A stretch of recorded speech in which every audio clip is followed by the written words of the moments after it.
7 days into the 14-day timeline that the Supreme Court has to hear and determine presidential election petitions, the Apex Court has summoned parties to the case to agree on modalities of dispensing with the matter.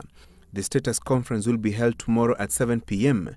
with the timing settled on to allow Chief Justice David Maraga observe Sabbath in accordance with his Adventist faith. During the session, legal teams representing Odinga, President Uhuru Kenyatta, IEBC and other interested parties will agree on dates for oral submissions and the amount of time to be allocated to each party. Kenyatta and the Electoral Commission had to beat the midnight deadline to submit their replying affidavits in the petition that Odinga has sought nullification of the presidential election results and orders for a repeat poll, terming the 8th August exercise a sham and a mockery of democracy. Kompyuta niliwataga, kompyuta iliangulia, kompyuta ikawatoa vifaranga vya kompyuta.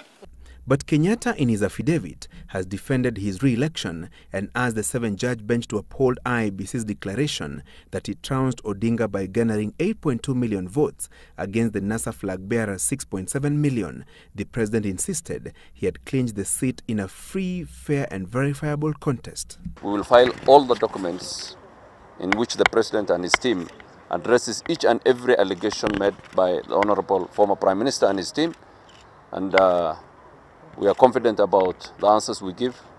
We are bullish about everything we have done. And let the case start either on Sunday or Monday, and we are ready to go. In the 10-page affidavit, Kenyatta denied Odinga's claims that he had used state resources to boost his vote-hunting mission, terming the NASA leader's petition vague and impossible to respond to directly. The president's supporters should be confident that this is a case in which we have all the answers to the various questions the Honorable Prime Minister poses in his petition. The president's legal team has also filed other 13 affidavits sworn by other witnesses, among them Davis Chirchir and Winnie Guchu, who are his chief agents at the National Tallying Center. Guchu termed Odinga's petition an exaggeration of facts and falsehoods. In the petition, Odinga wants Kenyatta's re-election quashed, claiming he had used the IDP's resettlement kitty to bribe voters in Nyamira and Kisii counties, allegations the president dismissed through a supporting affidavit sworn by Interior Affairs Principal Secretary Karanja Kibicho. Odinga's claim that Kenyatta had used paid-up media adverts to boost his re-election bid was dismissed through a supporting affidavit sworn by Andrew Wakahio, who heads the Presidential Delivery Unit. The Electoral Commission also filed its affidavit and defended the conduct of the 8th August polls. IEBC claims Odinga's allegations that the general election was a sham were based on generalities and without facts.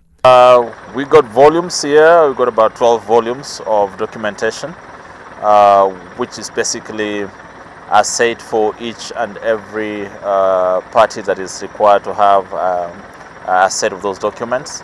Maraga and his team have until Friday to make a determination on Odinga's petition. Francis Gashuri's Citizen Weekend.